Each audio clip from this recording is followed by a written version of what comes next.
In the Philadelphia Museum of Art is a collection of paintings and objects by a man whose unique view of life has greatly influenced modern art. So here you are, Marcel, looking at your big glass. Yes. And the more I look at it, the more I like it. Like the breaks, the way they come, the cracks. You remember how it happened in 1926? Yes, I remember hearing. In Brooklyn, they put the two paints on top of one another on a truck, flat, not knowing what they were carrying, and bouncing for 60 miles in Connecticut. So that's what happened. But the more I look at it, the more I like the cracks because they're not like shattered glass. They have a shape. There's a symmetry in the cracking. The two crackings are symmetrically disposed, and there's more, almost an intention there, an extra curious intention that I'm not responsible for, ready-made intention, in other words, that I respect and love. But it was one of your biggest undertakings, most ambitious. By far it is, and I worked 8 years on it, and it is not finished. No. And I don't know whether it will ever be finished. But now I'll show you some finished things. Come along.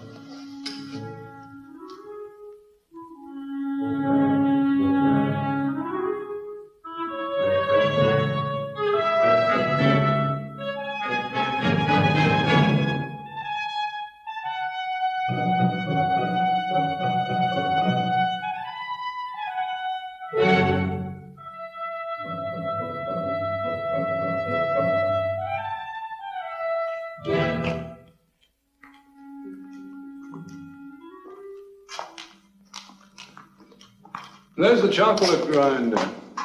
Yes, one of the two I made, and the third one is on the glass itself. You had several versions of the nude descending a staircase, too, didn't you? Yes, three, but this one is the first one that was shown at the Armory show. The one the newspaper man called an explosion in a shingle factory. Yes, yes. That was a great line he put out. Succès de scandale, now. Succès de scandale, yes. And this is a boxing match, a drawing that I never used, in fact. It's for the glass. I never used it. I felt it was not quite what I wanted. It must be a great satisfaction to you to have so many versions and so much of your work in one collection, such as you find here in the Philadelphia Museum. Oh, wonderful it is. You know, it's just, I always felt that showing one painting in one place and another place is just like amputating one finger each time, or a leg. Here I feel at home, my house, and I've never had such really a feeling of complete satisfaction. Well, I can understand how an artist would feel about that. Well, Marcel, these don't seem your earliest work. No. The earliest is this one in the corner, the church. That was done in my village in 1902. How old were you? I was 15 then. And then I went on about some more of that period, but they're not here. It's rather impressionist, isn't it? Is that what was the vogue? And, yeah, well, it was not the vogue, it was the only thing we talked about, you see. I mean, it was advanced, yeah, even it was then. Advanced, and yet, when you see these two, which are later, already impressionism has gone down in vogue. So they're more structural. They're more structural, and Cézanne has been recognized then. And Cézanne is the great man, and I was influenced by Cézanne in those two paintings, you see. This is my two brothers playing chess in the garden, and this is my father. Well, the whole family were painters, your sister and brother? No, one sister paints, yes, but especially my brother, Bidon, paints. But did they bring you into this Cézanne impressionist? No, it was all on my own. No. Just in the air? In the air, especially, yes. Yeah. And my father was very nice about it. In fact, it was very difficult then as it is now to become a painter on your own. How can you expect to live, etc., etc. So he was a good man. He looks patient to have set that portrait up. Yeah. There seems to be quite a step between this and the nude descending a staircase. Yes, the nude was 2 years later. 1912. 1912. And it was after these that I decided that no more obvious influences as I had before. I wanted to at least be living in my day, and my day was Cubism. See, 1910, 11, 12, Cubism was in its childhood, and the approach was so different from the previous movements that I was very much attracted toward it. And I began being a Cubist painter, and finally I came to the nude. The nude, however, has something of movement in it that the Cubists didn't seem to be interested in. It. You see, there was also Futurism at that time. The Italians. Italian Futurism. But I didn't know about it. You weren't in Munich. You were in Italy, no. I never knew any. You see, the famous Futurist show in Paris was in January 1912 when I was painting this. So I hadn't seen it. There's a coincidence there. Of course, you might say it was in the air. But I didn't actually know the Futurists. But I did this painting with the idea of using movement as one of the elements in it. And next year, the following year, I sent it at the invitation of American painters, Davis and Walter Park. It was an event in American painting history, I know, but it's only now, even now that we know it, 40 years later. At the moment, it might have been an explosion of a success for a week or 10 days and finished in a feu de paille. Yes. But it went on. Then that was not enough for me. I went on with the idea that, all right, I had done what I could with Cubism, in my opinion, and immediately wanted to change. This idea of changing, not repeating myself. I could have done 10 nudes probably at that time if I wanted to. I decided not to go that. That will come into another discussion probably about why I did that. But I went immediately into another formula, which is the formula of the chocolate grinder. I was in Rouen, in one of the shops, showing through the glass an actual chocolate grinder. That a manufacturer of chocolate showed his chocolate grinder in the window. And it amused me so much that I took it as a point of departure. But what was different in your point of view here than in any normal still life of a chocolate grinder? Was it a mechanical interest? Yes, of course, the mechanical side of it influenced me then, or at least that was also the point of departure of a new form of technique. I couldn't go into the haphazard drawing or the fauves or the painting, the splashing of the paint. I wanted to go back to a completely dry drawing. Dry conception of art, and the mechanical drawing for me was the best form of that dry form of art. Accuracy, precision, nothing of that handiwork. Chance. Well, chance is another question, but I mean, in that actual drawing, the precision that I could not be even liked by all the people who liked Impressionism and all this. It was a new decision on my part to get away from even Cubism then, after a year of that.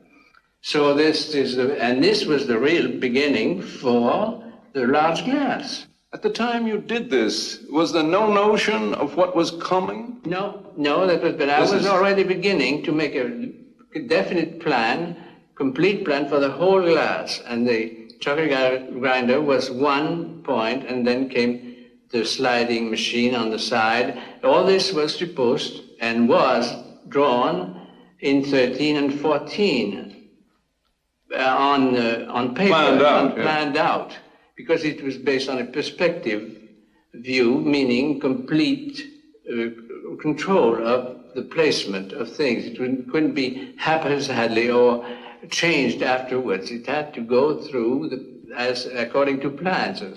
Well, I imagine you feel that the chocolate grinder heralded something in your work, something of that break you've often told me about. Yes, it was really a very important moment in my life. I had to make great decisions then. I made a great one by saying to myself, no more painting, you'd get a job. And I looked for a job in order to get enough time to paint for myself. And I got a job as a librarian in Paris in the Bibliothèque Sainte-Geneviève.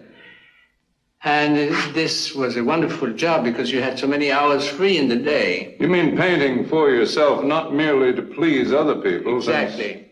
And that, of course, led me to this conclusion that you either are a professional painter or not. There are two kinds of artists. The artist that deals with society, is integrated in society, and the other artist, the completely freelance artist who has nothing to do with it, no bonds at all. The man in society has to make certain compromises to please them and to live. Is that why you took the job? Exactly. I didn't want to depend on my painting for a living. Well, didn't you have a certain income from your father? Enough to live, if you want. Yes, enough to. My father was very nice about that. He always helped us long. All three of you? Yes. Long after we were of age, as long. And he had a very funny idea. He said, all right, I'll give you what you want, but don't forget we have 3 sisters and 3 brothers. So whatever you get during my lifetime, you'll never get after my death as an inheritance. So all these sums that he had added carefully were subtracted from what we got after his death. You see, it was a very amusing French idea. Well, at least it helped you over the bumps in the beginning. Sure. Well, Marcel, when you speak of your disregard for the broad public and say you're painting for yourself, wouldn't you accept that as painting for the ideal public, for a public which should appreciate you if they would only make the effort to? Yes, indeed. It's only a way of putting myself in the right position for that ideal public, because the danger is to please an immediate public, the immediate public that comes around you and takes you in and accepts you and gives you success and everything. Instead of that, if you wait for your public that should come 50 years, 100 years after your death, that's the right public I want. It's a rather ascetic attitude. I can see that I don't think you ever felt that a person was justified in taking an ivory tower attitude and disregarding the intelligent and sympathetic public. No ivory tower in my idea at all. I remember a line in a piece by Henri-Pierre Rocher in which he referred to you as saying that you were always careful to find a way to contradict yourself. I imagine by this you mean you were trying to avoid repeating yourself. Is this right? You see, the danger is to lead yourself into a form of taste. Even in the chocolate grinder, that taste then is something that repeats something else that has been accepted. Is that what you mean? It's a habit. It's a repetition of the same thing long enough to become taste. If you cut it shortly, after you've done it, then it stays as a thing by itself. But if it's repeated a number of times, it becomes a taste. And good taste is what's approved, and bad taste is the same repetition what's not approved. Is that what you mean? Yes, good or bad is of no importance, because it's always good for one and bad for the other. The quality is not important, but it's taste anyway. Well, how did you find a way to get away from good or bad taste in your personal expression? In that technique of the mechanical technique, there was no taste possible. really a mechanical drawing has no taste in it. Because it was divorced from the conventional expression in the painting. Exactly. At least I thought so at that time, and I do think today the same way. Then does this divorce from human intervention in drawing and painting have its relation with the interest you had in ready-mades? Naturally, as a sort of conclusion or consequence of dehumanization of the work of art, in such a point that I came to the idea of the ready-mades. I call them ready-mades. It's a name for them. Now, let me show you. This is a ready-made bird cage with, if you see me having a hard time, because this is not sugar, this is marble, and it weighs a ton. And that was one of the elements that interested me when I made it, you see. It's ready-made, and the sugar is changing to marble. It's a sort of mythological effect. This is a ready-made of dating back from 1916. It's a ball of twine between two plaques of copper, brass. And before I finished it, Arsberg put something inside the ball of twine, and never told me what it was, and I didn't want to know. It was a sort of secret, and it makes a noise, so we call this a ready-made with a secret noise, and listen to it. I never know, I don't know, I will never know whether it's a diamond or a coin. You didn't meet Arensberg till you came to the United States, did you? No. I came in 1915, and that was my first meeting with him. Walter Bach took me to his house, coming out of the boat. I came on the boat. And it was a very long life friendship with him. Was Arensberg himself a painter? No. He was a poet. He was a poet connected with the school of the Imagists in England. H.D. and Richard Arlington? Yes, all these. And they had the magazine here with Cranborg, Alfred Cranborg, Wallace Stevens, called Others. And they published that magazine of Didn't he publish some magazines himself that connected with your group? Or your friends? Two amusing magazines only had one issue, unfortunately. One was called Wrong, and the other one was called The Blind Man. It was really... They were Dadaists. Yes, they were inspired by the Dada. Well, was it more of a literary movement, perhaps? Yes, it was more literary, that's it. It was no more to do with plastic art as such, and no more considerations of technique or, as all the schools before had. In fact, it was a negation, a refusal to accept anything like that, to deny any preoccupation of theoretical interest, you see. So, the Dada movement in Paris became completely literary, and in fact became the surrealism in 1923. When they got, of course, as usual, a group of people don't get together very long. 2 years or 3 years of it was enough, and they began fighting together. They hated each other. So they dispersed and became another group from itself on the ashes of Dada to become the surrealism. But your group in America, the Arensberg group, was associated with several other groups, wasn't it? There was, for example, Catherine Dreyer, who was also a patron of art, and she started a museum called Société Anonyme. And the Société Anonyme was a museum to bring from abroad paintings to get a sort of communion of art from the two sides and of modern art. And it was quite successful. Well, these several groups, I imagine, laid a certain foundation for an understanding of contemporary European art in this country, much before other activities. Yes, it was from then on that America was absolutely modern art conscious, which never had happened before. I see. Well, Catherine Dreyer also owned your large glass, which we were looking at a little while ago. Yes, she, at the time when the Augsburgs, who had the glass for a while, first had the glass when it was almost finished, it never was finished.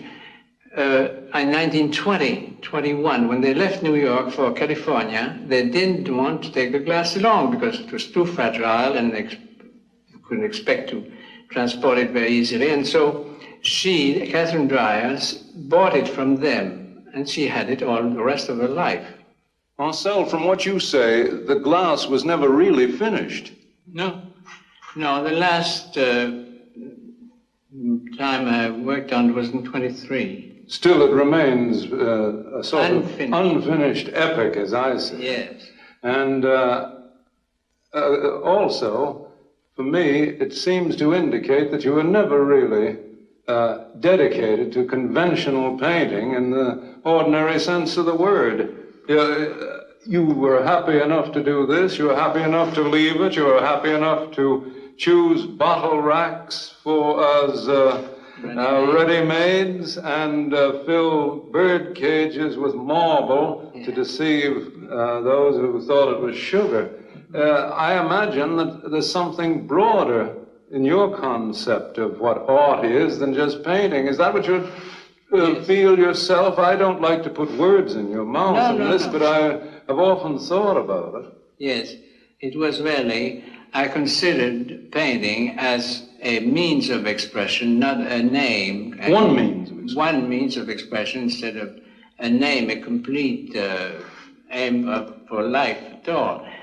The same as I consider that color is only a means of expression. In painting, it shouldn't be the last aim of painting. In other words, painting shouldn't be not only retinal or visual. It should be to have to do with the gray matter of our understanding instead of purely visual. You see? So it's the same thing with my life in general. I didn't want to pin myself down to one little circle, and I tried at least to be as general as I could, and that's, for example, that's what I did when I took up chess. Chess in itself is a hobby, is a game. Everybody can play chess, but I took it very seriously and enjoyed it because I found some common points between chess and painting. Actually, when you play a game of chess, it's like design something or constructing a mechanism of some kind by which you win or lose. It doesn't, the competitive side of it has no importance, but the thing itself is very, very plastic. And that's probably what attracted me in the game. Do you mean by that an enjoyment, a sort of fuller living? That is to say, another form of an expression? Yes, at least it was another facet of the same kind of mental expression, intellectual expression. One small facet, if you will, but it was just enough different to make it another facet and then add to the body of my life. Marcel, you spent quite a bit of time in the late 1930s and the early 1940s on your valise. Do you regard that as a distinct personal expression also? Yes, absolutely. Absolutely.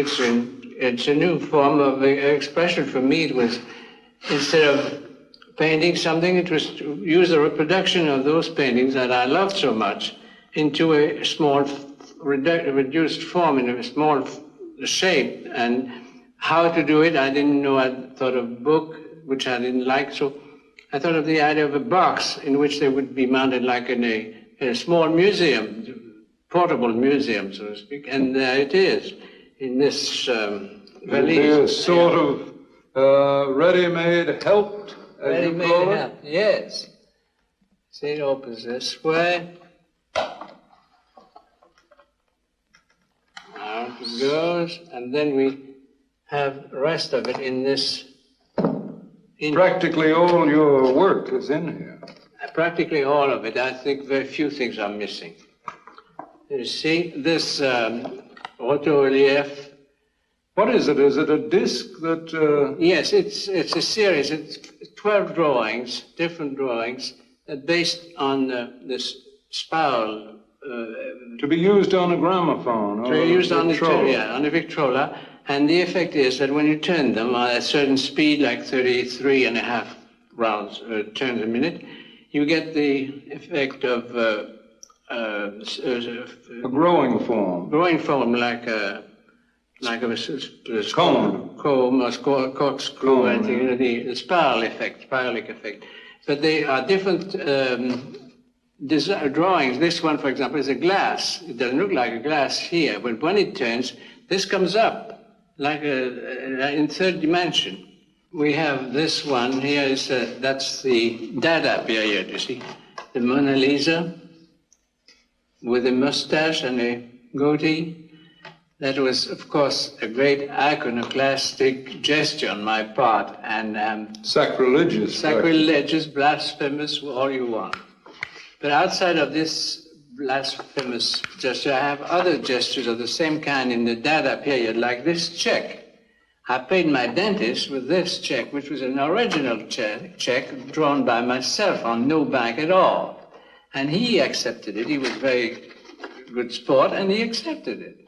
So what happened, the funniest part of it, is that 10 or 15 years later, I saw him again. I brought the check back from my own collection, and there it is. This is also another one on a system, Monte Carlo system, to win in Monte Carlo, to break the bank in Monte Carlo. Of course, I never broke any bank with it. I thought I had a system, and I made some shares that I sold to different people to make a capital of it and break the bank. Did you undertake it? Did you try to? Oh, I did. I sold a few shares, of course. But did you win anything? No, never won anything.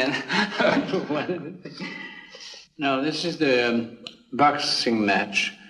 As you see, the drawing is completely geometrical or mechanical, because that was the epoch period when I changed completely from splashing the paint on the canvas to a absolutely precise, coordinated drawing, and with no relation to arty handiwork. This was one of the motives of the glass that wasn't incorporated. That's it. Yes, it was supposed to be, and it never was incorporated. It should have been somewhere here, but never was finished.